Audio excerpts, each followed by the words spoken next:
Okay. Yes. Yes. Good morning, everyone, and a warm welcome to today's fourth day and 10th session of this FDP, Recent Trends in Power System Operation and Control. Today, I would like to introduce our speaker, respected Professor G.B. Kumbhar, sir. Sir has completed his BE degree in Electrical Engineering from Government College of Engineering, Karad in 1999, MTech degree from IIT Madras in 2002, PhD degree from IIT Bombay in 2007. Now currently, Sir is serving as Associate Professor at Department of Electrical Engineering in IIT Roorkee. Sir has also worked previously with Eton Corporation Limited, Tata Consultancy Services Limited, Krypton Greaves Limited in the area of design and analysis of power system equipment. Sir has also worked as a postdoctoral research scholar at the Center for Energy System Research at Tennessee Tech University.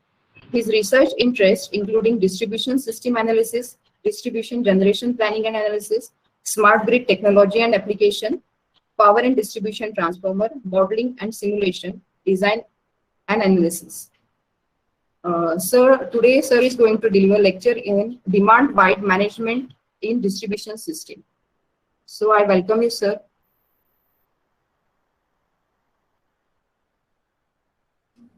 Okay, good. Thank you for a good introduction.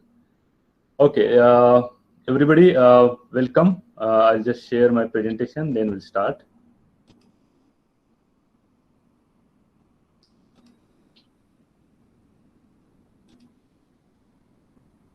I think the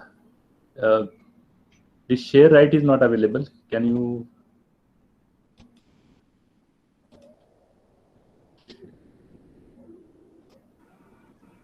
So you can share.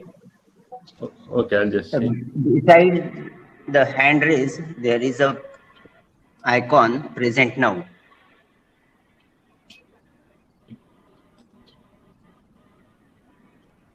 Okay. Yes. The mute. Now, Yes. but this share window is disabled. No, you go for if you So you can go share for from entire screen. Yeah. Yes, sir. Yes. It is visible. Yes, sir. Yes. Yeah. Okay.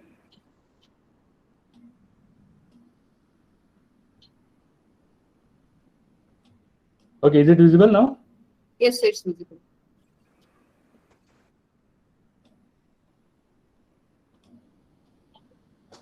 Okay. Shall I start? Yes, sir. Okay. Good morning, everyone. Today we are going to discuss about demand side management in distribution system. Okay. As discussed, my name is Ganesh Kumbhar and I'm working as a associate professor in the Department of Electrical Engineering. Okay. Before going to the demand side management, actually demand side management is you can say old concept. It has started in 1980s in US.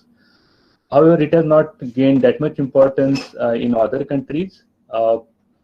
However, nowadays we know that smart grid concepts are getting conceptualized, and because of those smart grid concepts, consumer interaction is important part. Okay, so let's first see what is smart grid and why this demand side management is becoming more important in this smart grid area. Okay, so smart grid is nothing but modernization of power grid through application of alternate sources of energy and intelligent devices. So there are two things which are going to be added in old power system. Those are actually alternate sources of energy, and another thing which will be added to the old power system is intelligent devices, right? Okay, so as I'm telling you, smart grid is nothing but modernization of our power grid. Okay, old power grid. We are not going to change much of the things in olden power system. However, we are going to add two things. One is actually alternate sources and intelligent devices. Okay, and then we also know what are the main objectives of smart grid. Those are mainly four objectives. One is to seamlessly integrate and optimize distributed energy resources. Basically, here we are talking about renewable energy sources which are distributed one, maybe rooftop solar energy system or wind energy system. Those we want to integrate and optimize with our traditional generation, right? Then second is to achieve more efficient and reliable grid. This is second option, objective. Third is to reduce climate change and global warming. And fourth objective of smart grid, if you see, it is to enable active participation of consumer. Okay, so here this demand side management or demand response play a very important role, and basically for this demand side management or demand response, this particular objective is very important. Obviously, because of this objective will also get achieved because we will get actually reduced global warming and will actually reduce climate change. Okay, so basically we know that many people think smart grid differently, but it is nothing but integration of all these things which start with your generation till consumer end. So consumer interaction is also important in case of smart grid, right? So this is just introduction of smart grid. So we know that again what we are going to change. I just again listed down it here. So as I told you, it is integration of power generation, transmission, distribution, and then we are having consumers, and how it is getting integrated. They are getting integrated with communication and information technology. Okay, so this is nothing but your smart grid. Now what we are going to add, as I told you, distributed generation, renewable DGs, energy storage, microgrids. These are actually part of new generation or active sources which are going to integrate with your distribution system. Then another things, in case of control and stability of the system, we are going to add wide area monitoring systems, control, voltage regulation, intelligence protection, automated fault location, automated resource restoration. All these things we are going to add. Okay. Out of these, two more things are important which are actually related to consumers, and those are actually demand side management, energy efficiency, demand response, and because of this improved asset utilization, whatever assets we are having, transmission, distribution, and generation. So we are going to improve asset utilization using these. So that's why this is one of the important thing in smart grid, that is demand side management, energy efficiency, demand response, right? And how we are achieving this? We are achieving this using advanced metering infrastructure or two-way communication, whatever information technology tools are available, and using the state estimation and Internet of Things, right? So this is just small introduction of smart grid so that we can understand why this demand side management is becoming important, even though it is old concept. That way it has evolved in 1980s. Still, actually, this is important now because of advent of your smart grid concepts. So this is important in smart grid. So before going to what exactly the demand side management is, let's say a few terms which you might have already studied in your BTech, MTech courses. I'll just give you just a brief overview of those terms, and then we'll go to the demand side management, because these terms are important for demand side management. So what are these terms? Initially, load curves, we know that. Load curve is nothing but power demand versus your time of the day. So basically, if you typically draw any load curve, it will look like this. So what we are seeing it here, that with respect to time, your demand is going to change. Okay, and that demand will depend on location, the type of consumer, many things are there. So this demand will not be constant over the distribution system. It will be changing. Sometimes it will be peak demand, sometimes it will be actually low demand or valley period, you can say. Okay, and then while we are doing any analysis, many times people do analysis during the peak time. Some people take average load for the analysis. Some people actually divide this whole curve into different sections, and those sections they will take it for the analysis purpose. Okay, but here in demand side management, both the things are important. Your low upload period as well as your onload or peak period, right? So this is nothing but your load curve, and as I told you, load curves will be different for different consumers, right? If you see for residential consumers, okay, the curve will be something like this. So this is your residential consumer. Basically during the morning hours it will be very less, and it will be peak during the night hours, right? Then if you see another types of consumer, those are actually commercial consumers. Commercial consumers, nothing but markets, malls, all those things. So basically for them also nighttime consumption will be less, during the daytime consumption will be high. So whatever the red graph you are seeing, this is nothing but commercial consumers.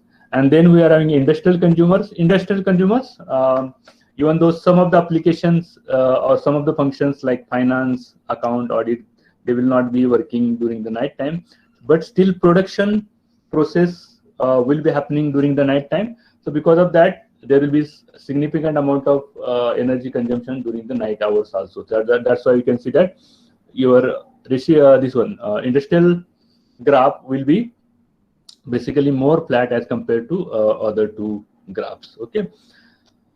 So these are different types of consumers. So as I told you, based on consumers also your load curves will change.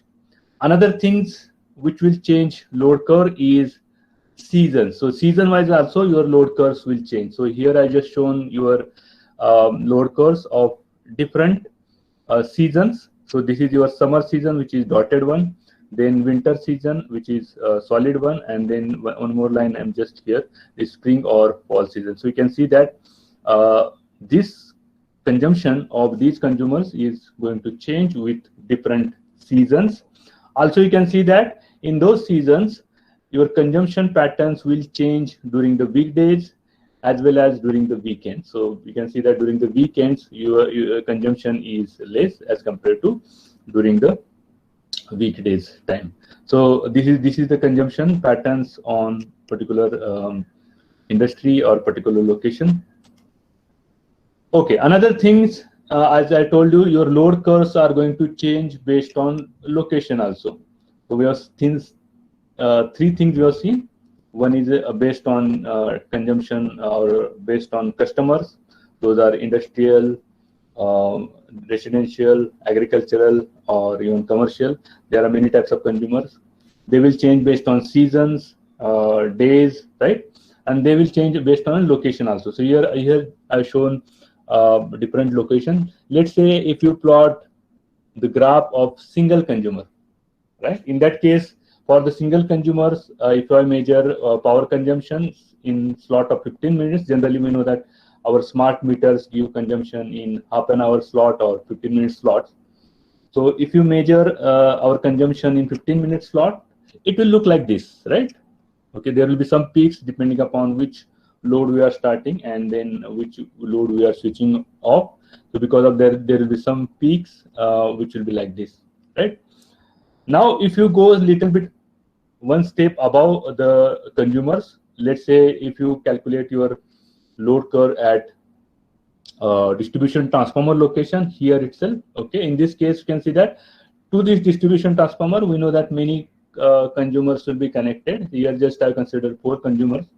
However, we know that there are 50-60 consumers are connected to distribution transformer, and because of that, you can see that overall curve will become more flat or more smooth as compared to single consumer. Single consumer load curve will be peaky in nature. However, if you go one step up, that in case of distribution transformer, you will see that load curve a little bit smooth as compared to single consumer. Now, if you go a little bit above that, if you go at a substation, this may be 33 by 11 kV substation, and if you measure load curve at that location, where number of distribution transformer will be connected to that feeder at different location, and many consumers will be connected. Let's say here in this case, I have considered 18 consumers. However, in actual practice, there may be hundreds of consumers will be connected to the particular substation, right? Now, if I measure the load curve at the substation location, it will be more smooth, right? Like this, it will be more smooth. It will not be having peaky nature like in single consumer. So that's why you can see that load curve will be changing at different location in your distribution systems, right? Okay, now let's see few terms which you already know it. I'll just revise it quickly because they are very important in case of your demand side management.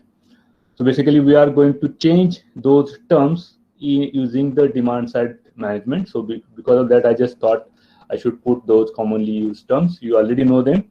So one is actually connected load, We know that what is connected load. So connected load is nothing but all the equipments which are connected to the grid, that forms your connected load. Okay, it is just you have to add the rating. Even though those equipments on or off, we are not worrying about it. Just add whatever equipments which are connected to the grid, just add their power ratings, right? Then maximum demand, as I told you, maximum demand maybe at same time all the equipments generally they are not on. So because of that, maximum demand will be definitely less than connected load. Okay, because at a time you are not going to switch on all the appliances. So that's why even though suppose you are having connected load of 35, only the devices which are on that time may be having say 19.2 kilowatt demand. So in that case, you can calculate what is called as demand factor. So demand factor is nothing but maximum demand divided by total connected load, which is 35. So demand factor is 0.55. Okay. Again, this is generally varies between 0.5 to 0.8, depending upon type of consumer. Industrial consumer will be having better demand factor. Then another term you might have studied, which is very important in point of demand side management, that is load factor. What is load factor of the consumer? If you are having better load factor means maximum load factor, we know that it is 1. So if the consumer is having better load factor means near 1, if you are having load factor, then we can say it is better. Okay, in that case, what will happen? So before that, let's see what is the definition of load factor. So definition of load factor is average demand over the period divided by maximum demand in that particular period. So you can see that if your load curve is something like this, right? In that case, average of this load curve will come somewhere here, and maximum demand is actually coming, it's suppose at this particular place, which is at 16. This is your maximum demand. Obviously, maximum demand will be more than average demand. Average is actually addition of all these things divided by time slots. So in that case, maximum demand will be definitely more than your average demand. So from that, if you calculate load factor will be definitely less than 1. However, if you try to make load profile as flat as possible, then you will be having better load profile.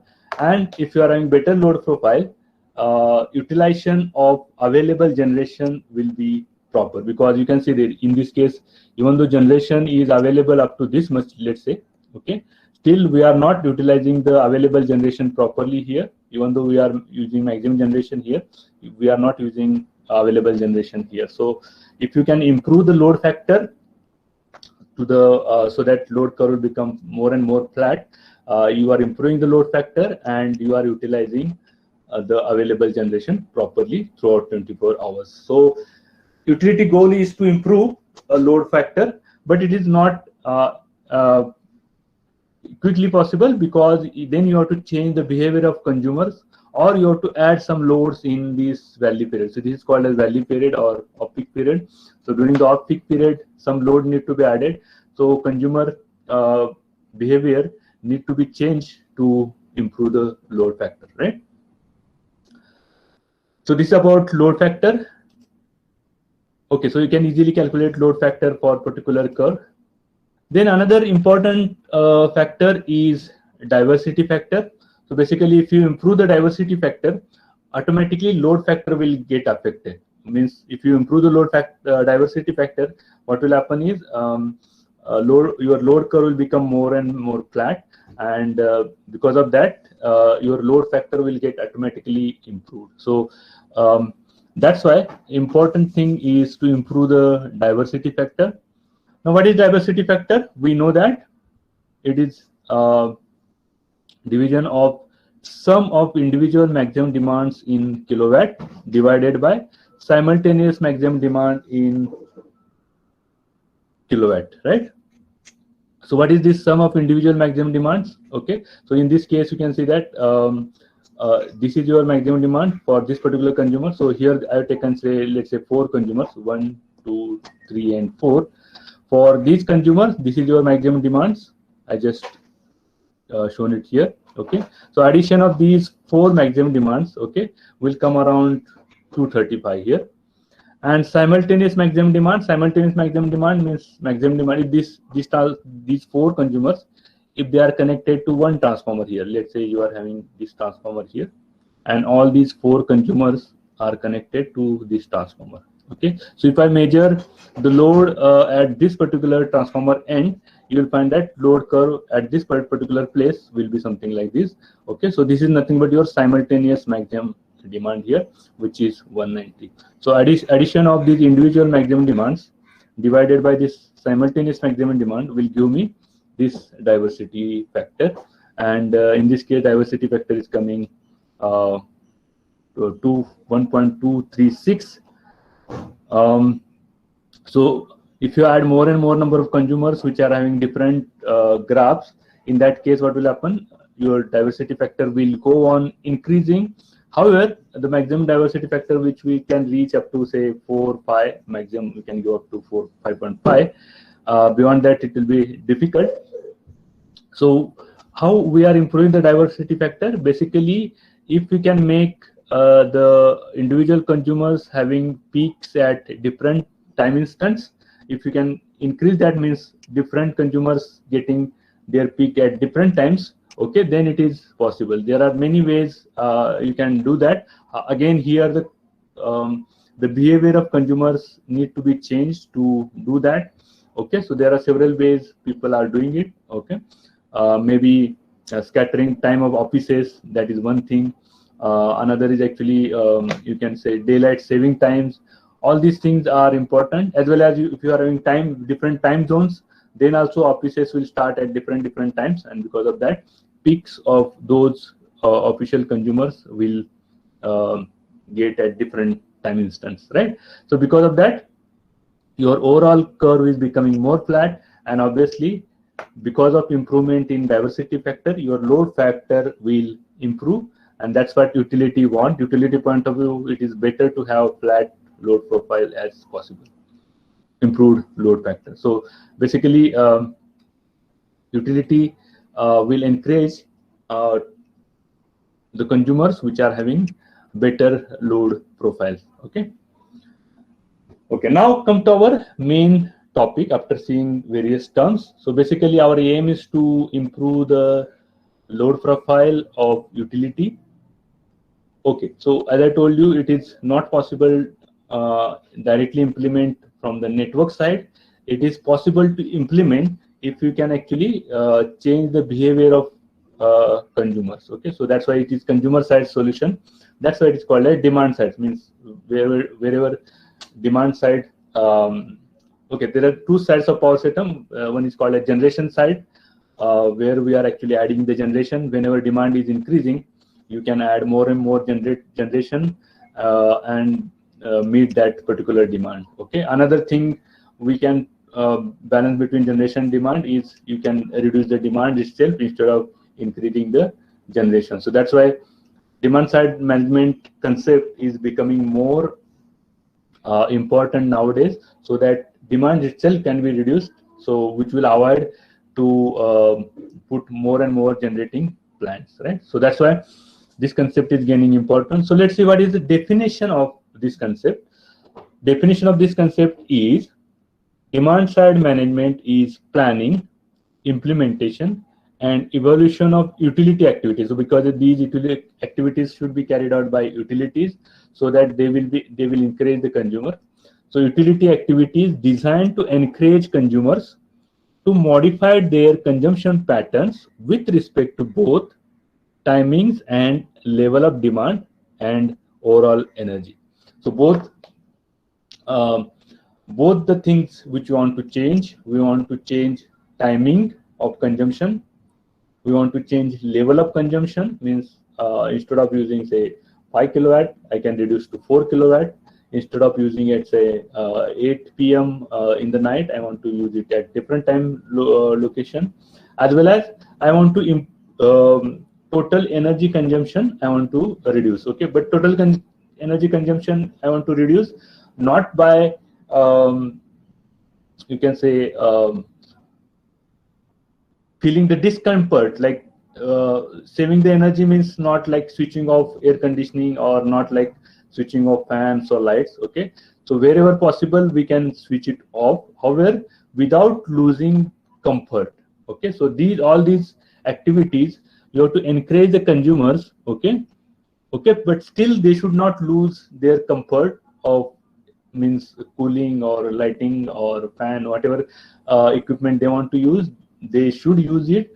Overall, what they can do is actually they can use energy efficient appliances, or they can shift their demand different times, okay, without losing their comfort. So main thing here is without losing the comfort is important, right? So this is your definition. So as I told you, 3 things are important. These are carried out by utilities, and they will be applied to the consumers so that consumer will get encouraged. And here 3 things we are going to change. One is actually we are going to change timing of consumption, level of demand, and energy. Okay, 3 things we are going to change.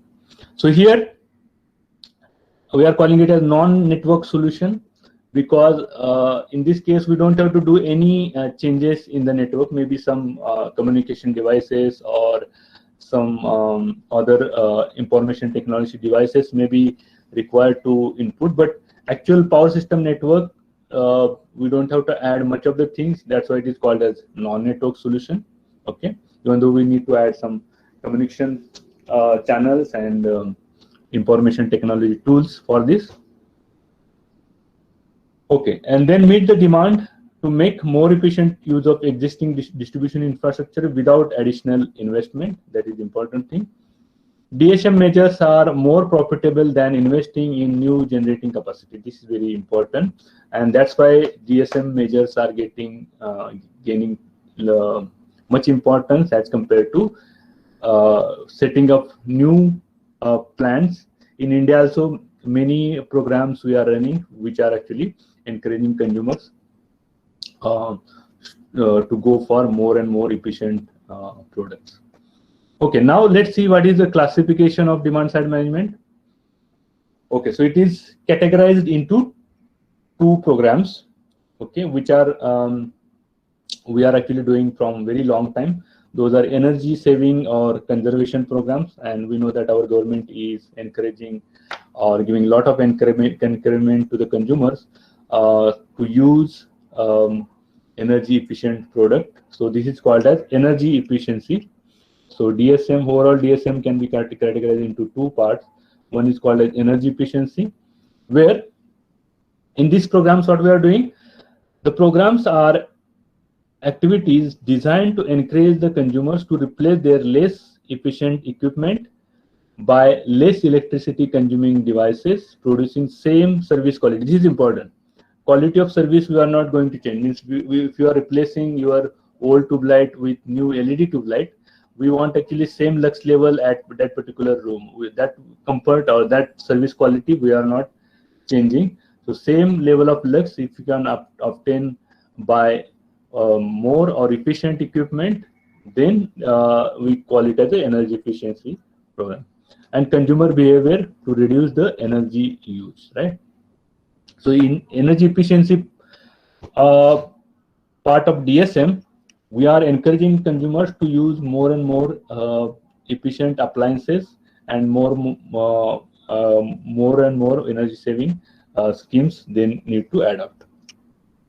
Second category of DSM is load management program. It is also called as demand response. Okay, this is also getting lot of attention nowadays. You can see that many people are talking about demand response. Means whenever demand is there, consumer has to respond.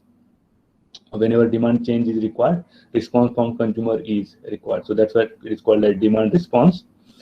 Now in this case, these programs are designed by utilities to reduce demand. So here, in this case, if this is load curve, okay, if you use energy efficient appliances, what is happening? Your overall load curve is getting reduced like this, okay, by using energy efficient appliances. However, here main aim is to reduce the peak demand. Okay, so basically, if it is your old curve, Then new curve we want something like this, okay, so that peak demand will get reduced. So this was the peak earlier, now the peak is this one. Okay, these programs are designed utilities to reduce the demand, maximum demand at peak periods, to make more economic use of existing resources through the demand displacement over the time. Load management programs are essential to utilities facing a substantial constraints in respect of producing power to meet the demand in real time. So those utilities for which they are having a lot of constraints. What we do actually, basically, whenever constraint is coming, we know that power constraint is coming, we know that our utilities actually load, our utility do the load shedding instead of actually utilizing the demand response.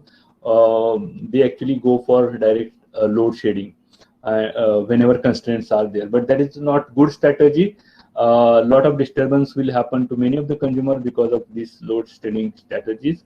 So if we can have smart grid, and if you are having smart meters which are installed at consumer premises, then it is possible to switch off only those consumers which are actually participating in these particular programs. In lieu of that, those consumers will get a price benefit or some kind of incentive benefit. We'll see those later. Okay, so these are two types of programs. In one case, we are actually overall energy consumption is getting reduced because of energy efficiency programs, and in another case, your load profile is getting changed. Mainly here we are talking about decreasing the load at the peak hours. Basically, peak hours, many utilities, what happens during the peak hours, it is because of available generation or costly generation. Many utilities actually go for load shedding to avoid that costly power purchase, right? So that's why these programs are important. Those are called as demand response. So let's see how we can do it. So first we'll see these energy efficiency programs, okay, which are very straightforward, and many programs our governments are running. Okay, so where it is applicable? Okay, energy efficiency programs are applicable everywhere. They are starting from residential, commercial to industrial consumers. Even agricultural consumers can have those energy efficiency programs. Okay, what we are going to do here, obviously it is simple here. If we are going to use efficient appliances, so we know that how to find out efficient appliances. Government is actually, for many equipment, government has formulated star rating scheme. So we know that if it is more stars, that product is actually efficient one. If it is having less stars, that product is less efficient.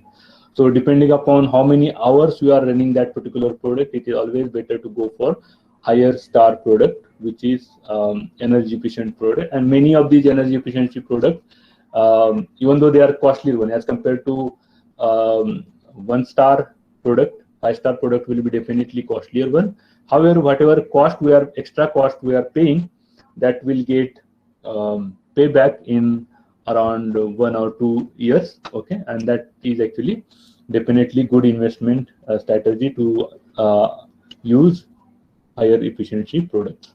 So here, HVAC systems, heating, ventilation, and air conditioning systems, lighting system, appliances, they can be energy efficient.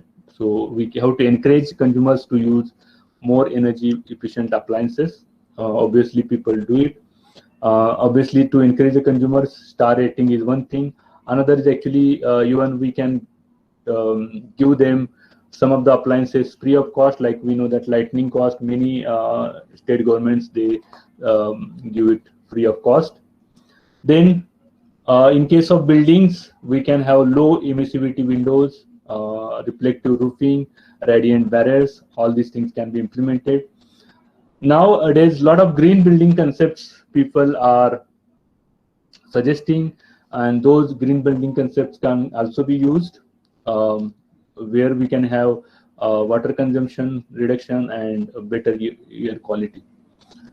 Then we can have solar photovoltaic system and solar water heating system in your residential as well as commercial, this one, which will actually reduce your electricity use.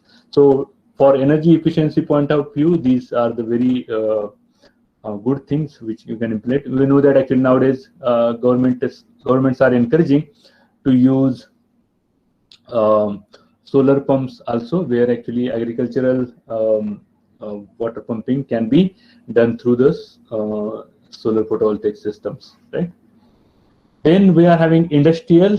There also we can have efficient air conditioning system, efficient pumps, motors, lighting systems. Then they can reduce their leaks in various piping system, and they can optimize their processes so that energy efficiency can be maintained. Then this concept not as popular as in US, in India. This particular CHP, combined heat and power concept, is very, very popular in the countries where there is cold environment. However, it is not that popular in case of India, where heat released from various operations of the operationals in industry, they will be used as used for heating purpose, room heating purpose. So that's called as combined heat and power. Okay, now come to demand response. Okay, where actually second part of demand side management we are saying. One part we are saying energy efficiency, and second is actually load management program or a demand response program. So these demand response programs are gaining a lot of importance nowadays. Let's see what is definition given by DOE for these demand response programs. So it is a tariff or a program established to motivate changes in electrical use by end-use customers in response to changes in the price of electricity over time. Okay, so this is one thing. Means tariff itself we can change, because what will happen? Demand response means consumer has to change their behavior so that peak period can be or peak demand can be reduced. Okay, so we know that consumers, even if you tell them they will not reduce it, they should have some kind of benefit, some kinds of incentive, some kind of penalty applied to them. Then only they will actually change their behavior.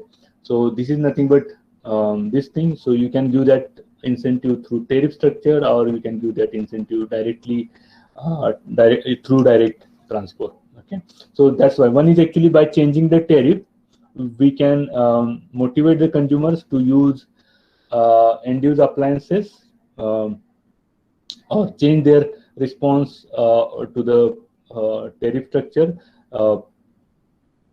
over the period of time, right? Second part is or to give incentive payment designed to induce lower electricity use at a time of high market prices or when grid reliability is jeopardized.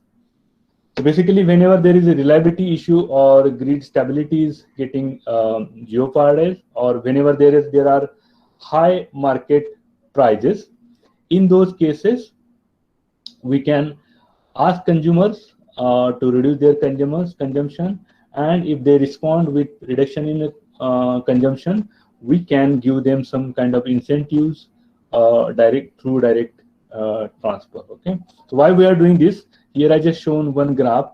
So you can see that this graph is nothing but price versus your quantity of electricity used. So this is your electricity price on y-axis, and this is quantity of electricity consumption is on x-axis, and this is nothing but your tariff or electricity price in wholesale market curve will be something like this. Okay, now you can see that during the peak period, even if there is reduction of small amount of demand, it will change tariff structure from this to this point. Okay, so basically you can see that you will come here. So small change in demand will change wholesale market price in a large amount. Okay, so that's why this is very important to encourage the consumer to, even they reduce the demand by small amount during the high market prices, you will get a lot of gain utility is getting a lot of gain, and in that gain, some of the gain can be transferred to consumers in terms of incentive payments. So this is nothing but your demand response. So as I told you, demand response directly cannot be applied. You should have some kind of tariff structure change, or you should have some kind of incentive payment. Then only consumers will get attracted towards or motivated to participate in these programs. So one of them is based on price, right? So if you see demand response, one is called as price based or tariff based, and this another is called as incentive based. Okay, so let's see this demand response, which is price based, how it works. So definitely we have to change our pricing structure such that your behavior of the consumers will change, so that consumption will shift at off-peak period. Okay, so price-based system, what we are doing, such as real-time pricing or time of use tariffs, give customers real-time varying rate that reflect the value of the cost of electricity in different time periods. Okay, we'll discuss about this. Okay, in the presence of price signal, customers tend to use less electricity at time when electricity prices are relatively high.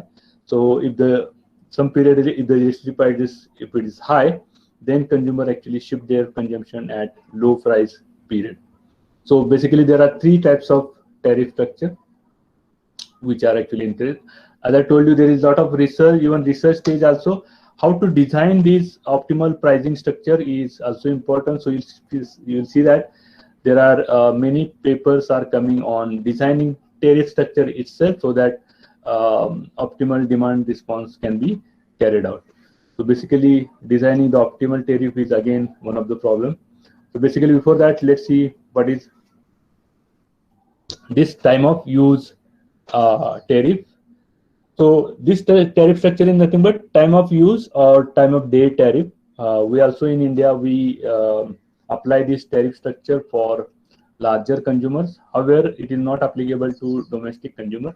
Maybe in some years, it will also come to the domestic consumer, because in this case, we need actually a data logging meter need to be installed at the consumer premises, so that it will keep on recording the consumer consumption slot wise. Maybe that slot is 15-minute slot or half an hour slot.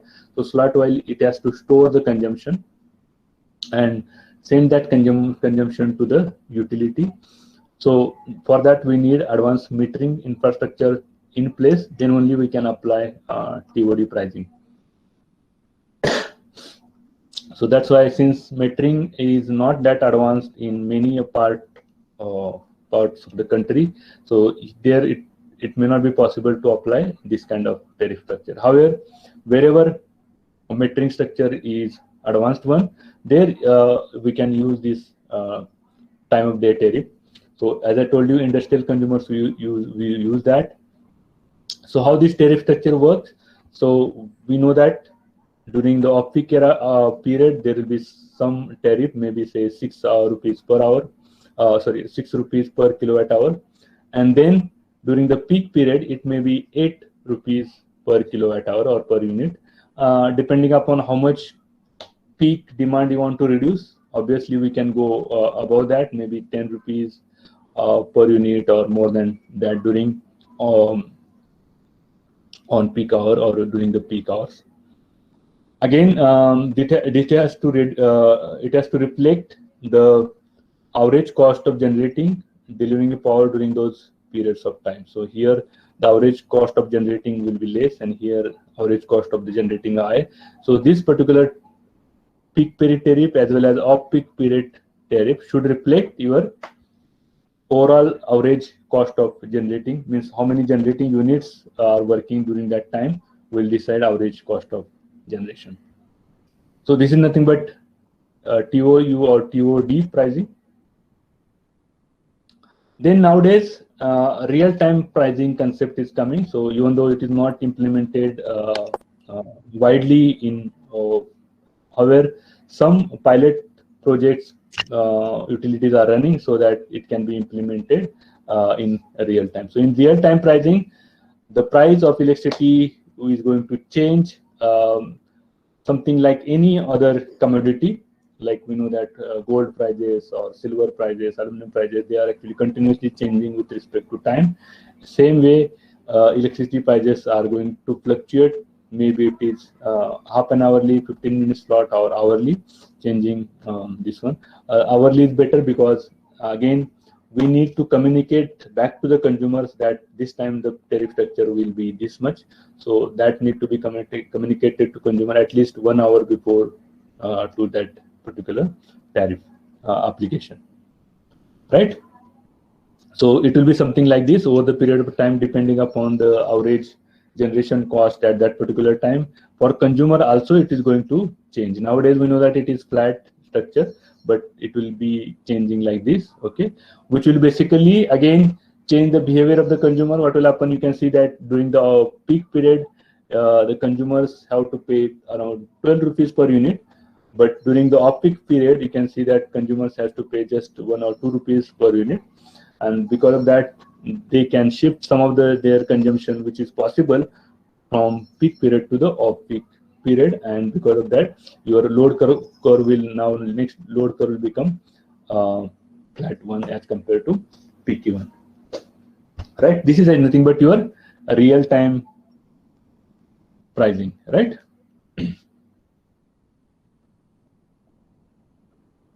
Okay, next is actually critical peak pricing. This we are not using in India. However, they use it in North American countries as well as some European countries also.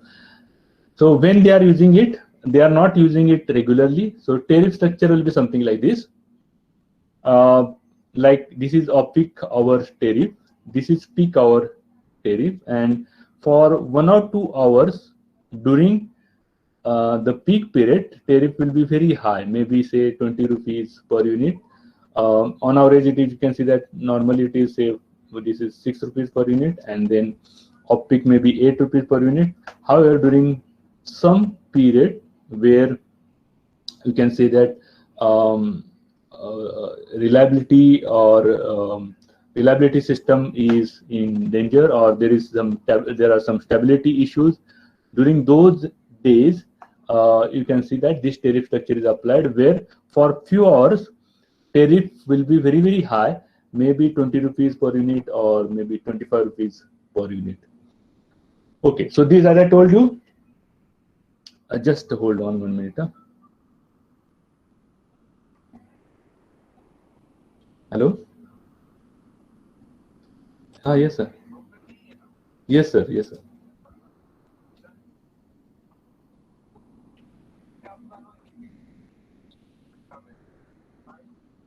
Mm-hmm.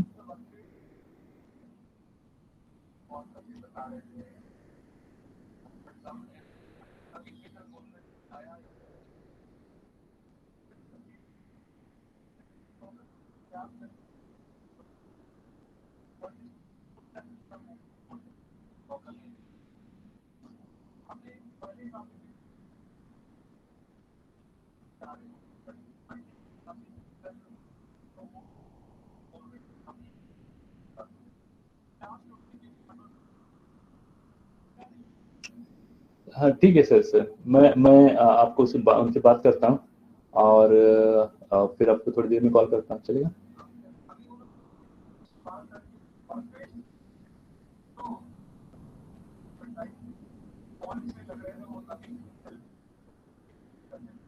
ठीक है ठीक है ठीक है ठीक है, मैं actually करता हूँ ठीक है, okay.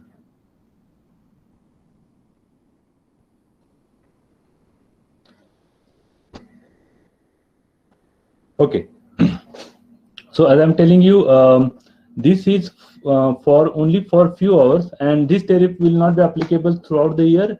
This will be applicable for only 4 to 5 peak days in a year. Okay, generally we can easily predict that in this particular month there will be some days where there will be peak consumption may be happening, like in case of some states, that peak period may come in July or August. Okay, in some state it may come during the winter season, that is in December.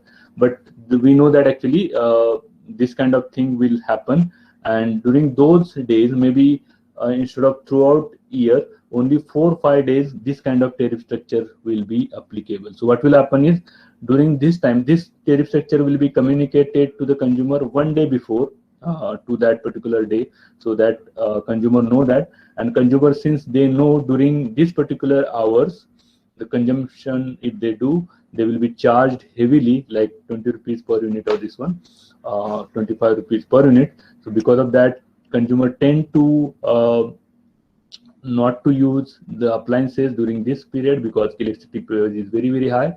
So because of that, your reliability or stability condition, which may arrive because of a higher demand during that particular period, will get reduced. So that is called as critical peak pricing, not applicable for all the days in a year, only for few days in a year. Okay, another important tariff structure, which is also realistic one, that is two-part real-time pricing. So in this case, your overall price structure is divided into two parts. One is called as baseline energy consumption. So utility will take the requirements of user or consumers, that their baseline energy consumption. So for this, say for particular consumer, if he submits that my baseline consumption will be something like this. So for during this period, my baseline consumption will be this one, and during this period, baseline consumption will be this one, and in remaining period, baseline consumption will be like this. Okay, so this is actually contracted consumer consumption with utility. So let's say user has contracted this graph with utility. Now suppose user want to use energy more than this baseline consumption. So up to baseline consumption, they will be getting at cheap rate. But however, if the consumer is utilizing the energy more than baseline consumption, the whatever energy they are using above this graph will be charged with real-time price, which is actually again depend on wholesale market price. Similarly, here you can see that this was the contracted energy demand. However, this is actually used consumption. So in this case, this will be charged with real time. However, this baseline part will be charged with whatever you can say contracted amount. In this case, there is possibility that credit also can be given if you are not using your contracted demand. So in this case, you can see that the contracted demand, this much is not getting used by that particular consumer, so he can get some rebate for this particular not used consumption, but that will not be on real-time pricing. There will be some less amount they will get for this particular period. Okay, so this is called as two-part tariff. So for contracted amount, the contracted price will be applicable, and then for real-time pricing, this real-time rate will be applicable. So this contracted amount may be again divided into two parts, that is on-peak tariff and off-peak tariff. So this is called as two-part real-time pricing structure. Now, how this demand response program works? So this is actually one of the real-time load curve of one of the utilities, and they have actually recorded various curves, and this is nothing but their average curve. So they have found that if when they used these various tariff structures, so in this case they have used two-step things like normal price, then there is moderate price, then high price, and then again normal price. So when this tariff structure was not applicable, when flat structure was there, this was actually graph. Okay, so you can see that in this case the peak demand was this one. However, when this tariff structure was applied for that pilot project, utilities found that the consumption has reduced during the peak period. So you can see that because of moderate price here, the peak has shifted here. Similarly, because of high prices, this peak has gone down. And here also we can see that just some consumption is happening just before moderate application. So here the consumption happened, and also you also can see that the off-peak hour consumption has increased. So you can see that how this price-based demand response works. Because of differential pricing structure at different times of the day, consumer tend to change their behavior, like we can see it here, which will reduce overall peak demand of the curve. Okay, so this is nothing but your price-based demand response. Now there is another type of demand response that I told you, which is incentive-based. So as you can do it by pricing structure or giving some incentive. So incentive is given if consumers are ready to participate. So in this case, programs pay participants to reduce their electricity consumption at a times requested by program sponsor, triggered by high electricity prices or peak in demand. Basically, whenever there is high electricity prices or peak demand is there, that during those time your utility may ask consumers to participate in the program or reduce their demand, and on the request, if consumers are reducing their demand, they will get some incentives. Okay, there are many mechanisms people have found based on which those incentives will be given. What are those schemes? One of them is actually readily applicable is actually direct load control. So in direct load control, what they are doing, in this case, there will be some contract with consumers. Mostly these schemes like incentive-based scheme, mostly they will be applicable to the bigger consumers like industrial consumers who are having connection more than 1 megawatt. For them, it becomes very, very easy to participate in these programs. So mostly till now, these programs may be applicable for bigger consumers who are having loads more than 1 megawatt, or you can say 500 kilowatt load. Earlier program tariff-based are mostly applicable for even domestic or commercial consumers. However, these programs may be applicable for bigger consumers because it involves a lot of communication infrastructure. So in case of direct load control, there will be contract between consumer and utility that some of the appliances of the consumer will be controlled by utility, and because of this control is given to the utility, will give some incentives in terms of tariff structure or in terms of incentive payment to that particular consumer. So whenever utility is required to change those loads, utility directly can do it instead of consumer requesting consumer. So that's it's called as load control. So here the customer receives incentive payments for allowing utility a degree of control over certain equipment. Like if you have some process where the control can be given to the utility, or let's say you are having air conditioning systems in big malls. Okay, some of the control of these air conditioning system can be given to the utility. So whenever utility is required to change some settings of those HVAC systems or air conditioning systems so that demand can be decreased, in that case utility can do that. In the lieu of that, utility will give some incentive to that particular customer. This is nothing but your direct load control. Then there are some interruptible curtailable services, IC services. In this case, customers receive a discounted rate for agreeing to reduce the load on request. So whenever utility is requesting and if the consumers are agreeing to reduce the load, okay, then customer will receive some kind of discounted rate in tariff. Means for those consumers which are ready to accept the requests, they will get, say, electricity in 3 rupees per unit, and those are not agreeing to reduce on request, they will get at, say, let's say 6 rupees per unit, right? So this much tariff difference can be there. So that is called as interruptible or curtailable service. Then there is demand bidding buyback programs where actually customer itself can bid to curtail their own load, okay, and it is based on market prices, okay. So in that case, customer itself can bid for reducing their load itself. There are many other schemes. Other schemes are like emergency demand response. Whenever there is a reliability or stability issue, If some customers are on request, short notice, if they are agreeing to reduce the load, they will get incentives. That is called an emergency demand response. Then capacity market programs, like if you are using a lot of generation which is from the coal, then if you want to reduce the consumption of coal or gas, during that, if you want to reduce, because it is non-renewable,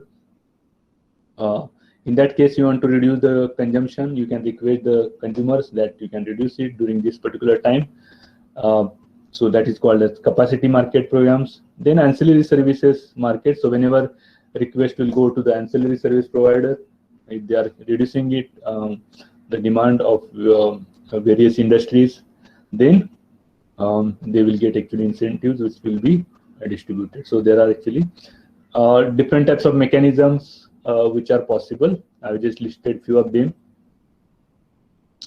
Now let's say how these mechanisms can work and what time they can work. All right. Okay, so what I draw it here,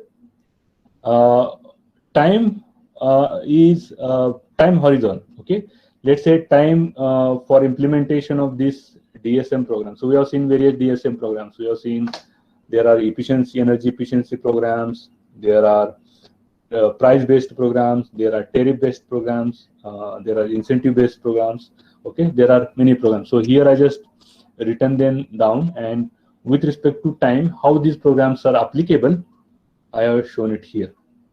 So you can see, if your planning period is in years, planning horizon is in years, planning period is in months, planning period is in day, means just I want to scheduling for next day or planning for just next day. Planning period is just few hours or during that day itself. I'm talking about next 2 hours what will happen. And then when I'm talking about just 15 minutes, means whatever I'm now here, and after 15 minutes I'm just planning for requesting the demand change in 15 minutes. Okay, so in that case, which programs are applicable? I just shown it here. So if your planning period is in years, means you have a lot of time to implement the program, then you don't have to go for price-based or incentive-based. You can have very good program which is universally used, that is energy efficiency. Okay, so if I'm targeting to reduce the load after 10 years, okay, my planning period is years, you want to reduce the load in say 5 years or 10 years, then obviously I should start thinking about implementing the energy efficiency programs, right? Now, if my planning period is in months, just I'm talking about to reduce the load in next few months, okay, in that case I can change my time of use or time of day tariff. Okay, I can just change those steps. Okay, maybe I can increase this on peak hour tariff so that my peak will get reduced. Means I will design my time of the day tariff or time of use tariff such that after say few months my demand will get reduced. So that comes into picture here. If my planning period is just day ahead, okay, I'm just talking about reducing the demand in next day, tomorrow. Okay, so we already seen that in that case time of the day tariff or real-time pricing will be very applicable. I can just change the real-time pricing graph. If you want to reduce it further, I will just increase that peak price of real-time pricing. Okay, and then because of that, consumers will tend to reduce their demand during the peak hours. So that is nothing but day ahead. So in this case, these two schemes are possible.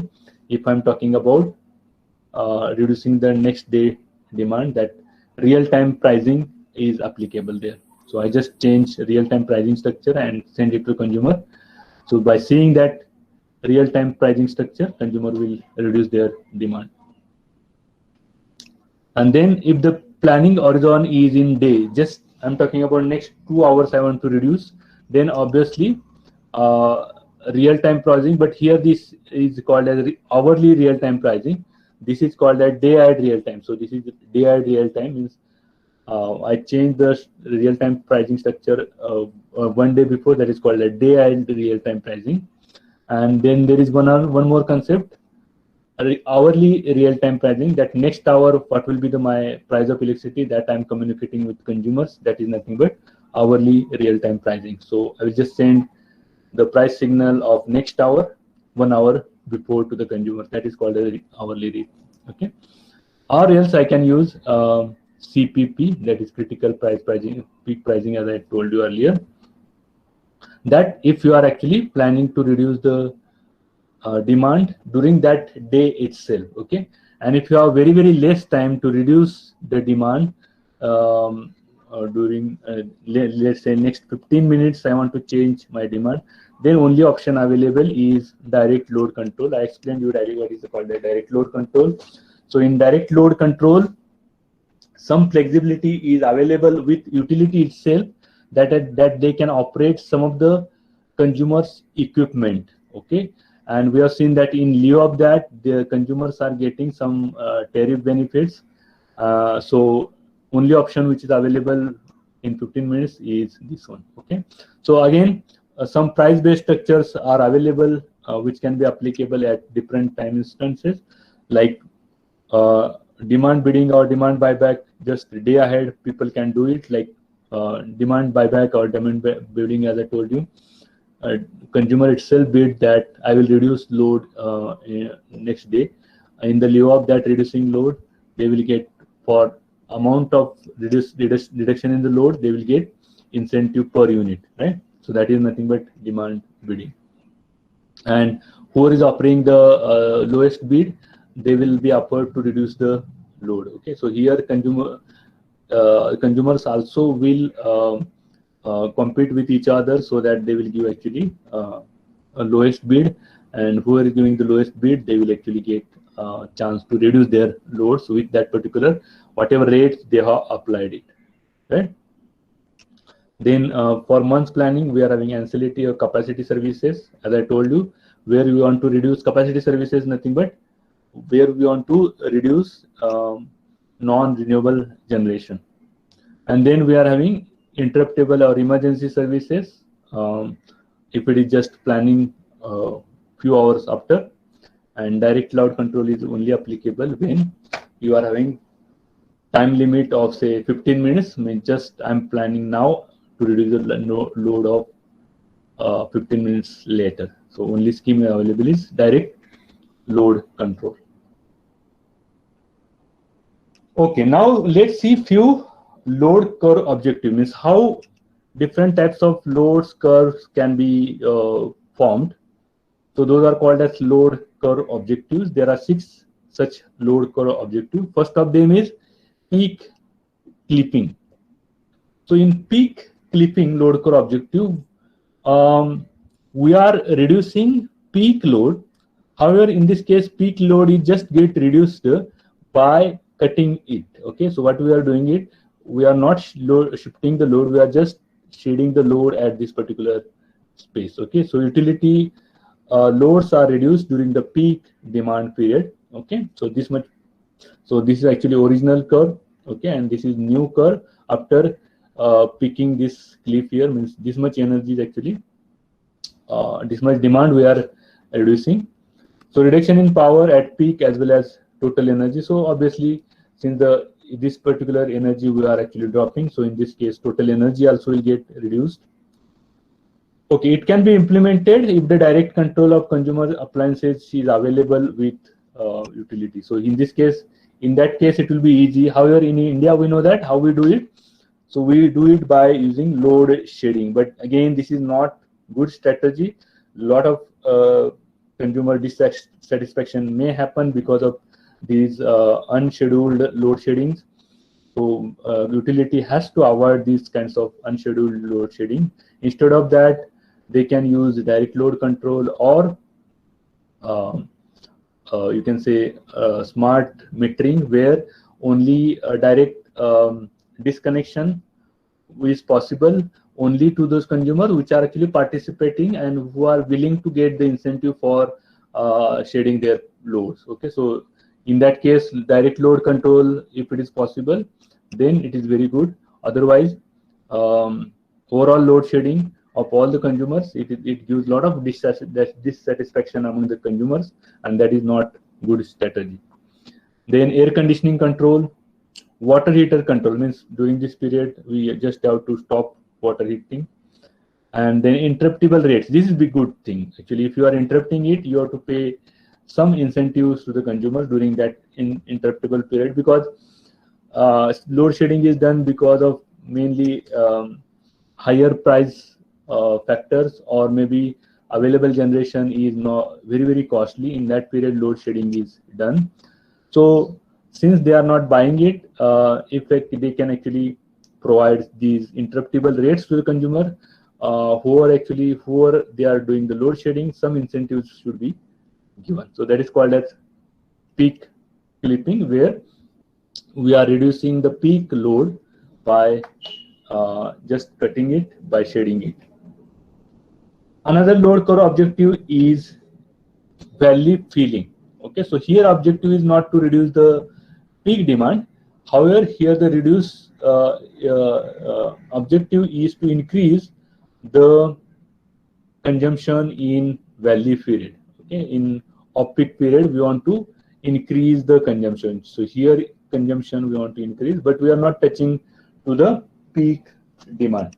Okay, so here we are assuming that in these particular regions sufficient generation is available, so utility is not worrying about peak demand. But here they are worrying that whatever generation they have installed, it is not getting utilized properly during off-peak period. So that's why they want to improve the off-peak demand. So again here it is not easy to improve the off-peak demand. Okay, consumer has we have to motivate the consumers to do that. Okay, so how we can do it? Increasing the load during off-peak hours. Okay, this can be satisfied. Okay, so how we can do it? There are few ways. You have to encourage the loads which can be operated during that particular time. So what are the loads? Generally nowadays commonly we are talking about electrical vehicles. So basically these kinds of load, if they get if the consumers are get motivated to apply it, so basically all the electrical vehicles will get charged during the off-peak periods, right? And because of that, valley filling will happen. And yeah, this is best strategy to use or to make use of use proper use of available generation, so that there is actually this electrical vehicle is important thing. Again, you can encourage the consumers to use security lighting, so that in this valley period they can be operated. Also, some industries, okay, generally operate during the night times. Okay, so utility can give encouragement to those consumers, so that some of the industries will be there which will actually use electricity during the off-peak period. So that is called a targeted economic development, means encouraging the industries who will actually use electricity during the off-peak hours. Okay, another thing is thermal energy storage. So during this time we can use storage to store the energy. And then off-peak hour tariff. Okay, so these are the another off-peak hour tariff, means during the off-peak hour very less less tariff if you put. Obviously people will use more power in this particular zone, or they will add some loads here which will be operated during the night time because of less or off-peak tariff structures, right? These are regarding the valley filling. Third objective is load shifting. So we are seeing two peak clipping and valley filling. So this third load curve objective, which is combination of both of them. So here what we are doing, we are shifting the load. So some of the load which was about to operate during the on-load period or peak period will be shifted to off-peak hours. Okay, so that we can increase the load in off-peak period and we can decrease the load in peak period. Okay, so this is called as load shifting strategy. So it involves moving of load from on-peak to off-peak periods. Okay, however, you can see that here peak demand will decrease. However, total energy consumption will remain same. So there is no change in total energy consumption. Okay, so how we can do it? You can do it through water heater control. Okay, so we can heat the water during off-peak hours and then use this heated water during the peak period. You should have better insulation over your heater tanks. Then air conditioning control. You can store cool air and then that can be used during the peak period time. Storage heating, interlocks in the sense, if this price is going above some limit or demand is going above some limit, so in this case, if the demand is going above some limit of that particular thing, that particular load will not be on. So this is nothing but called as interlocks. Irrigation control, basically if you can encourage or start your irrigation pumps during the night times, so you can put the timers. So in that time, during the night time, your pump will be on and then automatically off after some hours. So that's called irrigation control. And time of use rates. So we have seen that time of day or time of use rate. So if you can increase the tariff here, automatically some of the loads people will start using, like we have seen that in earlier cases, they will start using during the off-peak period. So this is nothing but third objective, load shifting, right? Then fourth objective is strategic conservation. It is again same as energy efficiency. So here we have to use make use of energy efficiency strategies where consumers has to use higher efficiency equipments. So because of that, what will happen? Obviously, your load curve will decrease. So in this case, because of energy efficiency, both the things are happening. Your overall load is decreasing as well as peak demand. We can see that it is decreasing. So overall energy consumption is decreasing. Okay, it means because of that, we'll get less bill, as well as your load demand is also increasing. Peak demand is also decreasing. So this is called as you can say strategic conservation. Next is strategic load growth. So whenever load growth is happening, again it should be overall load growth, means it should not be like only load growth is happening during the peak period. So when the load growth is happening, it should be overall load growth. So that is called as strategic load growth. Okay. So because if the load growth is happening during only peak period, some industries, let's say, are there which are using just power during the peak period and remaining period they are not using power. Okay, then what will happen? Utility has to keep this much generation. However, energy consumption is not that much because only during the peak hour those industries are using the power. So that growth is not good growth. Instead of that, you have to have strategic growth where overall load curve will improve. And then finally, the load curve objective is this flexible load shape. Flexible load shape is nothing but depending upon the situation or depending upon requirement of the utility, they can actually have their own load curve objectives. Based on that, they can give their load curve, which may be flexible, which may be changing day by day, and that is called as flexible load shape. However, getting exact flexible load shape is definitely very, very difficult task. However, there are some options like direct load control through pre-agreement from the consumers. Okay, this is possible. Okay, so if you are having pre-agreement with the consumers and direct load control, okay, then this is possible. Okay, interruptible loads means actually in that case loads which can be interruptible, and if they are getting interrupted by utility has to pay incentives to those loads. This is called interruptible loads. Okay. Then this is possible also by using standby generation, means if you are having a diesel generator set at your campus or at your premises, then whenever required, DG station can be started and you can make the load shape flexible. and then priority service speeders are another thing, right? So here load shape is nothing, flexible load shape is nothing but depending upon requirements of utility, they are actually shaping their load itself. However, it is getting purely flexible load shape is very, very difficult thing. Instead of that, you can say if you are having some kind of direct load control or interruptible loads, standby generation, some flexibility in the load shape can be obtained, right? So this is actually sixth objective. Now, out of this objective, which is the best objective? Obviously, energy efficiency is the best objective. However, we have seen that energy efficiency objective is a long-term objective.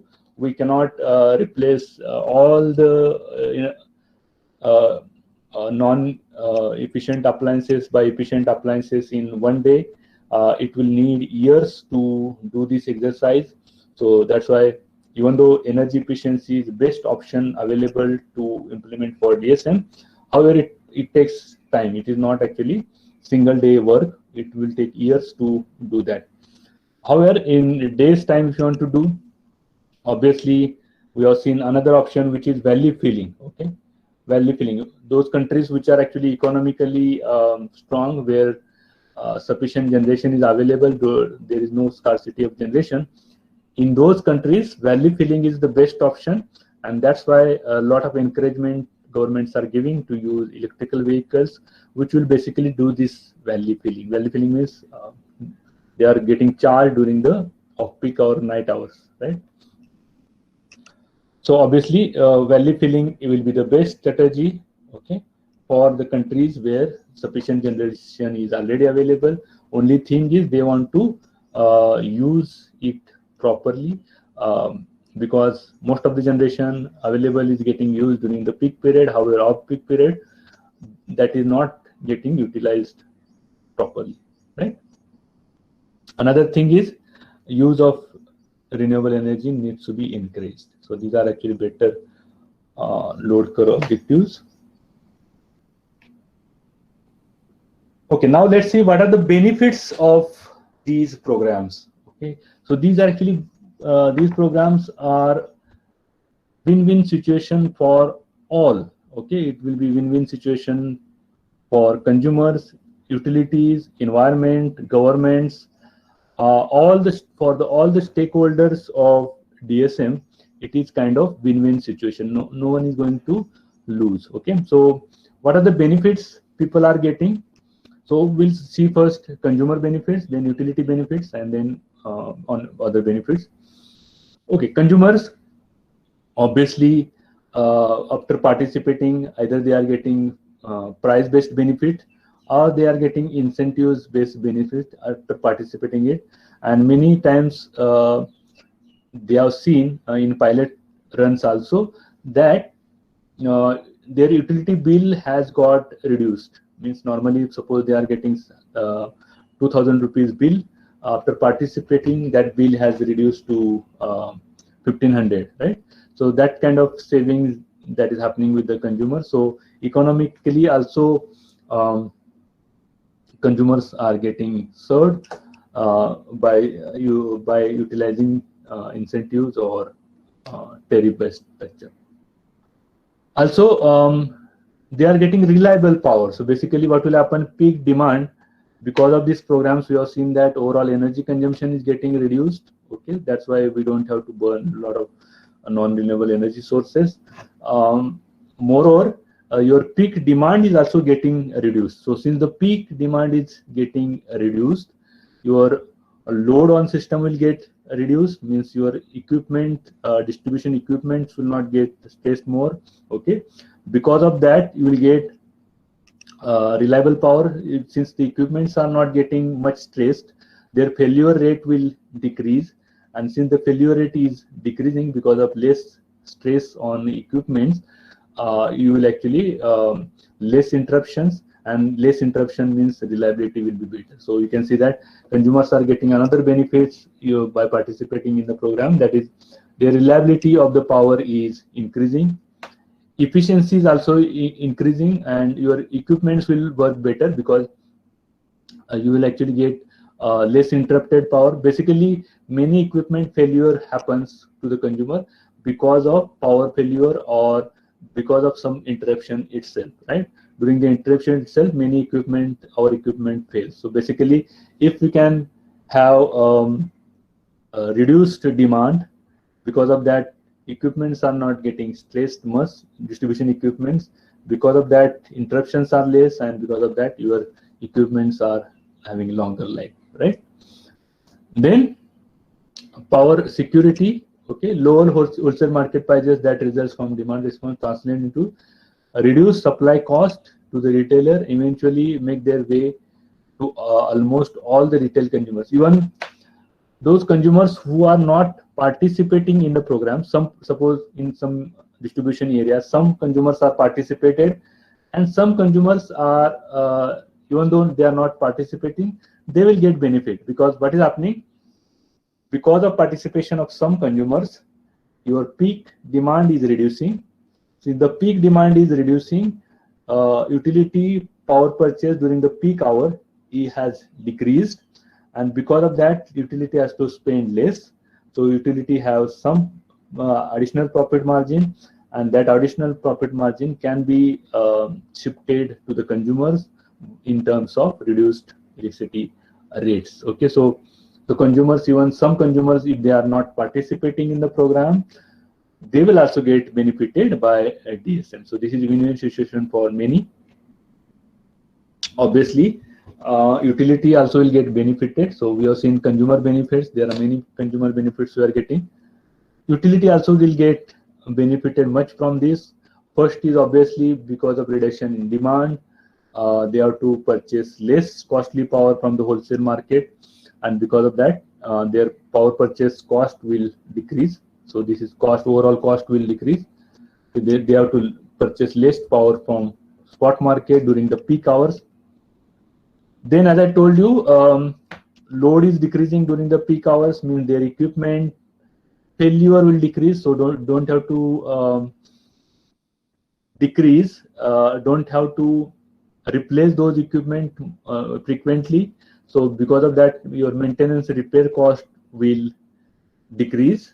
Okay, demand is decreasing, means line losses will decrease, customer satisfaction will increase, their equipment will run longer. So you can see that utility is getting much benefited. Another one more important they are getting, they don't have, since the demand itself has, maximum demand itself has decreased, so don't have to put additional infrastructure. Whatever infrastructure they are having, with that infrastructure itself, they can actually feed those consumers. So they don't have to go for new power infrastructure, maybe additional line or additional cable they don't have to install, or additional transformers don't have to install. So you can see that many benefits we are getting utility point of view also.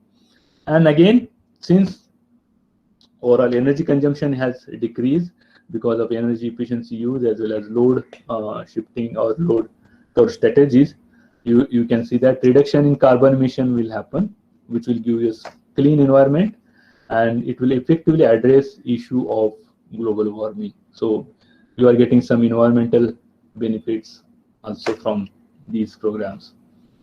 So these are the benefits of various DSM programs. Now let's see what are the stakeholders of these programs. Means basically who will be responsible for these programs. Obviously, one of the main contributor for these, or who has to initiate these programs, are distribution utilities. Okay, so distribution companies has to start these programs or design these programs. Then electricity regulatory commissions of the states, they will come into picture, because after designing these programs, they have to get the approval from electricity regulatory commissions. Also, electricity regulatory commission has to give the encouragement to distribution utility to design innovative DSM programs in their areas. And once they have designed innovative program, for approval, it will go to the electricity regulatory commissions, because it involves incentives and tariff structures. So we know that incentive and tariff structure needs approval of electricity regulatory commissions, right? Another agency which will be responsible, who should give overall coordination of these programs, also you can say encouragement or overall advertising of those programs, will be done by nodal agencies like BEE, Bureau of Energy Efficiency, or SDAs, state designated agencies. So we can see that for energy efficiency, every state has a designated agency, as well as overall all over India we are having Bureau of Energy Efficiency, which looks after energy efficiency programs, right? And we know that they use a lot of advertisement on these programs, so that people will get encouraged to use energy efficiency product in terms of star rating or in terms of reducing the prices itself, okay, in the market. So market transformation, as well as standardizing, labeling, all these things will be done by nodal agencies. So all these encouragement will be coming from the nodal agencies, be it is national agency like BEE, or every state has its designated agency. Then obviously, fourth stakeholder is consumer. Finally, consumers has to participate, then only the program will be successful. If the consumers are not participating, the program will fail. So obviously the program has to be designed such that consumers will get motivated to participate in those programs. So consumers are one of the main stakeholders, okay. And then finally, for implementing all these programs, we know that money will be required. From where this money will come, maybe it will come from central government or state government or financial utilities. The distribution companies has to take some loans or some financial support from these institutions. So financial institute also will come into picture for encouraging these programs, which is actually financial utilities, basically banks. Okay, so these are the stakeholders and their functions, which will be participating in whole this activity. Okay, now we already seen there is considerable market transformation, DSM, but still a lot of things need to be done in the demand response side. In terms of energy efficiency side, we have actually done a lot of things. However, still there is scope for market transformation in terms of demand response. There should be many products which will be actually encouraging demand response. They are not available in the market. However, for energy efficiency, we have a lot of things which have done market transformation. Okay, so we know that in case of lighting systems, we have seen a lot of transformation has happened. We have seen that the cost of LED lighting system has drastically now reduced.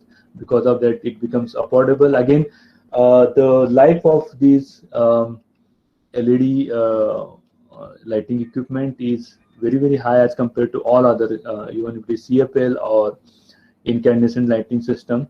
Obviously, LED lighting system will be having higher lives. So we can see that almost it is about to replace all the equipments which are actually non-efficient one by LED lighting systems. Okay, that basically happened because of reduction in the cost of efficient lighting systems. Also, awareness and proper awareness is also required. People has to know the benefits of this, and then only they will get motivated to change it. So awareness and facilitation is very important. So this has happened in case of lighting system. We have seen that. Standard and labeling are obviously nowadays standard labeling procedure also become famous. While purchasing any equipment, we also see these standard labels. Is it 5-star fridge or refrigerator or air conditioning? So we generally go for better efficiency product, even though cost is higher, because we know that cost will get reimbursed within a few months or few years, right? Then commercial building also nowadays, whenever we are building new building, Then commercial code is taken into account, and we try to accommodate many of those suggestions, like having less water consumption in the building, or you can say efficient outside lighting inside the building, so efficient sunlight inside the building, so that all these things we also see. Okay. Agricultural DSM is also getting a lot of this one now. We have seen that a lot of agricultural pumps getting replaced with solar pumps, and many state governments are taking initiative. They are replacing it free of cost, and it is actually again win-win situation for both. It is not like this when they are replacing with free of cost. It is getting benefited with state government as well as the equipment owner, right? Then municipal DSM, replacement of pump sets and star rated in PPP mode. Many municipalities also done the same thing. They have replaced their old pumps with new pumps using PPP model, where actually public-private partnership will happen. So basically this happens in terms of what is called a ESCO model, energy saving company model. Okay, so where whatever saving is happening, okay, part of the savings will be given by ESCO. So ESCO will actually replace these non-energy efficient pumps of the consumer, and in lieu of that, they will get some part of the incentive. So in this case also both are getting benefited, and then efficient lighting system. So there are actually a lot of market transformation we already seen. However, there is still a lot of scope in terms of demand response market transformation. Okay, so what are the technologies for demand response? Obviously, in case of energy efficient appliances, we already explained a lot of things. Lighting systems are nowadays, there are a lot of efficiency. Even you can see that nowadays the bulbs are actually just 12 watts or 12 watt or 18 watt bulbs are sufficient to light one room. Also, you can see that fans, earlier fans were 48 watt. Nowadays, BLDC fans are coming. They are just 25 or 28 watts. So almost half of the energy is getting saved if you are using 5-star rated fan. Okay.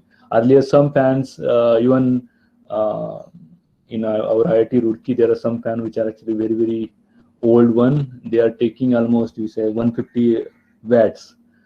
So you can see that 6 times energy. New fans are actually 6 times efficient as compared to older fans. So a lot of things can be done by using energy efficient appliances.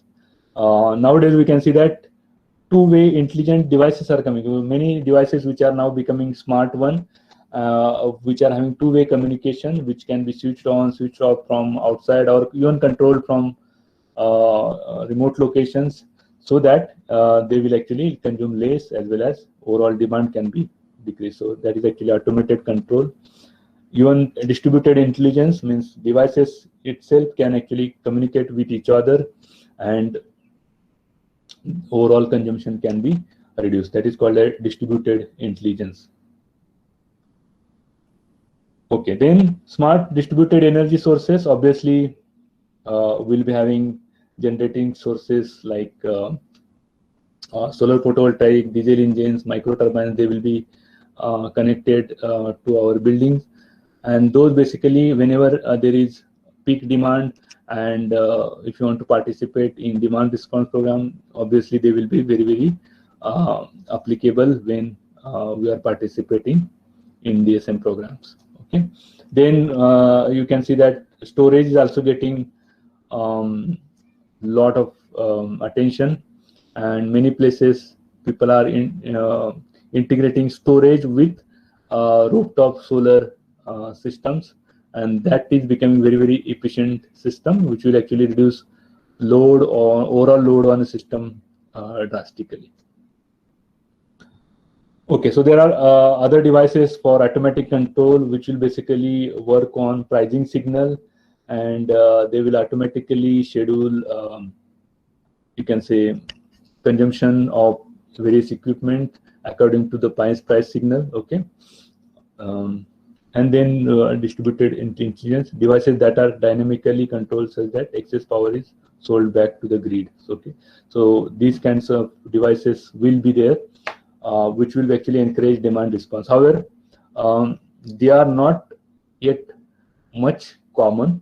However, in coming days, they will be definitely available, because in case of this electrical vehicle as well as even battery energy storage system, you can say both the way communication system works as well as power flow also can happen in both the direction, from consumers to the grid and grid consumers, and that will increase in coming days. Okay, in few places it is already happening. Interchange of power in consumers to the grid, it is happening. However, in coming days, it will be very, very common. So there actually we need to have a controller which basically controls all this. Okay, now in case of communication technologies, okay, communication also not behind this one. Application of communication also not behind. We have seen that in case of power, a lot of communication technologies now getting integrated. So what we need is actually open architecture, because if you want to integrate two equipment of different manufacturers, or so there should be some common protocols which equipment should follow. So there should be open architecture, so that there should be interoperability between devices which are manufactured by different manufacturers, right? Advanced metering infrastructures is required. Obviously, as I told you in the last few slides, that if you want to implement advanced tariff structures or advanced pricing structures, definitely your meter need to be smart, okay, which should have data logging capacity, okay, and it should actually have communication with consumer continuously. So that's why two-way communication, smart meters are required if you want to actually implement those pricing structures, as well as incentive payment mechanism should be automatic.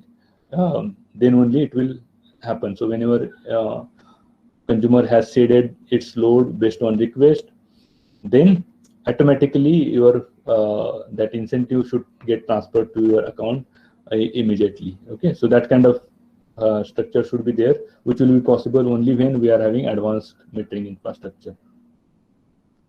Automated control of end use. Okay, also there is actually energy information tools. Okay, nowadays we are getting many tools also.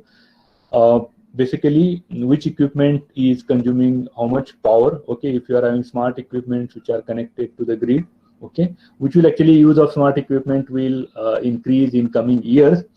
And if you are having all the equipments which are smarter one and which are actually communicable, then they will send their consumption pattern over the internet or whatever communication protocols, and that will be actually seen on in-home displays or through your mobile phone or your desktop. Okay, all the information will be seen, and you can easily see that which equipment is consuming more, or you can see that what time it is consuming. Based on that, proper scheduling of equipment will happen based on incoming price signal from the utility. So these energy information tools will be required for demand response, and which will become common in coming days. Okay, so that whatever information, energy information, will be user friendly. Okay, so till now what were we seeing, actually your bill, earlier it was just hard copy we were receiving, but nowadays we see that we can easily see the bill over the phone, and we see consumption pattern also over the day, as well as we can pay the bills over the phone. Okay, that was not even possible earlier days. Okay, so that's why energy information tool will become more and more user friendly, which will give equipment wise consumption as well as proper scheduling of those equipments, so that they will automatically participate in demand response and overall energy consumption can be reduced as well as demand can be reduced. Okay, so that's end of this lecture. So we have seen many things. So we have seen that DSM basically reduces your overall peak demand as well as overall energy consumption. Basically, our aim is to improve the load profile of load factor of consumer, and for that means changing the load factor is not easy. Consumer has to get motivated because this solution is not network solution. Utility cannot do anything. Consumer behavior need to be changed. Okay, so that's why some kind of pricing mechanism need to be changed as well as incentive mechanism need to be changed. Again, there we need a lot of information technology tools and communication technology tools so that the communication should be proper between there should be two-way communication between consumer and utility, right? Then only it will be possible. So when we want to implement proper demand response, information tools and communication tools, they are very, very important, right? Okay, demand side management we have seen has a potential to provide many benefits to entire smart grid, particularly in distribution network level. Demand side management is important function in energy management of the future. So in future management, future smart grid, the demand side management will be important function of energy management. So there will be, we know that energy management tool is there in distribution automation or distribution system management. In that, demand side management will be one of the important function. Okay. Okay, so as I told you, coming days there will be actually more and more controllable loads will come, okay, which will be controlled by various signals, and so that's why actually in that case DSM will become more and more active. Okay, even though energy efficiency point of view we have done a lot of things. Okay, still demand response point of view, still many things need to be implemented, which will in near future, which will become part of our life. Okay, I think we can stop here. Thank you very much for patience listening. Thanks a lot for this today's wonderful session. Okay, if you have any questions, you can. Yes, participant, you can drop your questions in the chat box. So there is one question. Yes. How can use AI technique in DSM? It is profitable. Okay. In this case, okay. In case of AI technique will be definitely required in many areas. Okay. It will be required for say load forecasting because when you are designing the pricing structure for next day or next hour or anything, everywhere actually. It cannot be actually simple optimization problem or simple this one. So in those cases, definitely AI tools will be required and a lot of incentive because a lot of data will be coming from different consumers, different areas of the distribution systems, and that need to be properly analyzed. And definitely there will be actually a lot of scope for artificial intelligence, AI techniques, AI tools. So in all those tools, AI will be actually important part. Also, there will be actually many controller which are actually automatic one. Even smart devices, many controllers will be actually automatic one, and in future actually many controllers will be actually AI based in those equipments. Definitely, AI will be one of the important function or important part of all this DSM system. So there is one more question. State the scope for research in DSM. Okay, there is a lot of research scope, and you will see actually if you see IEEE transactions on power systems or even IEEE IET transmission distribution generation. So in those you can see that there are many paper you will get on actually demand response. Okay. In terms of demand side management, Energy efficiency, lot of work already been done. So energy efficiency point of view, even though there is scope for energy efficiency also, but not that much in research.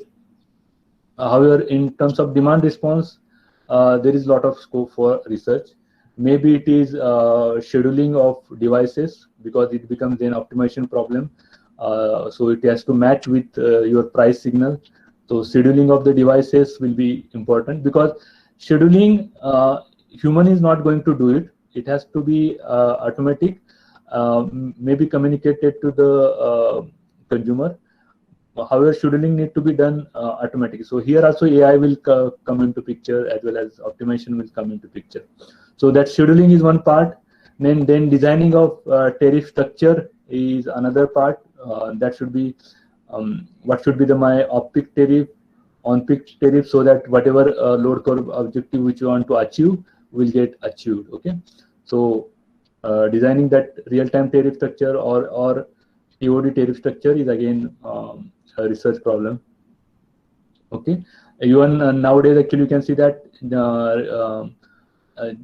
renewable generation is coming, as well as electrical vehicles are coming. So again, this problem is becoming complex, because power will be also flowing in both the direction.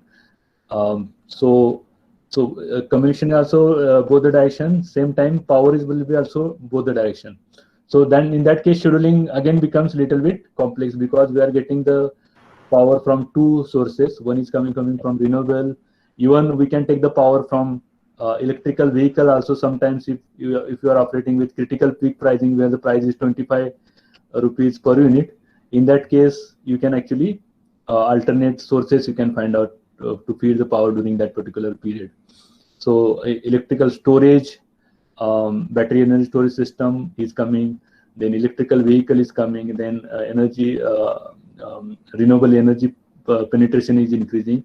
So considering all those, scheduling of the devices again will become complex one. Okay, because here storage need to be also scheduled.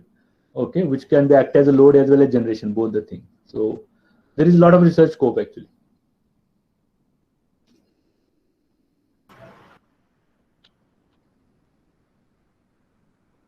Also, this research scope I just told in terms of consumer power point of view.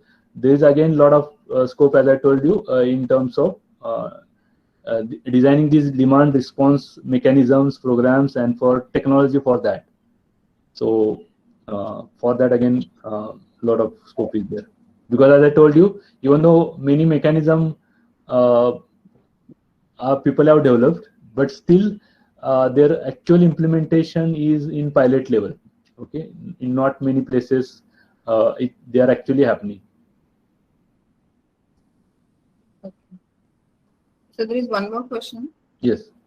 Sir, I have used lot of AI techniques in dispatch side, but we can use AI technique in optimization side, so that we can reduce the cost of generation side. So unit price is also less. Then why DSM? Okay, DSM. Okay, DSM. Obviously, even if you reducing generation price, then also you are actually not. It is not only the related to price. Okay, finally, value filling will be important. Okay, because even though generation is available, right, it is getting utilized during the peak period. Okay, obviously it is not getting properly utilized during the valley period. So even though you have actually reduced price there by using the optimized generation cost price, in that case also people will go for additional reduction by using the value filling, right? So why not? Because it's actually win-win situation. It is not like someone is losing. Okay, and again, DSM is, as I told you, by definition itself, DSM is not like just decrease the power consumption and living in the discomfort. It is not like that. You have to have same comfort, okay, but still you should get actually less energy consumption as well as less peak demand, both the things. So in this case, It is not like for reducing the power we are going to discomfort. Means like if you are replacing electricity bulb CFL with LED, I want actually same lux with less power consumption. Okay, so even though you are getting generation side little bit benefit, but still if you add those DSM benefits in those, overall actually price will go down. So obviously DSM is actually good.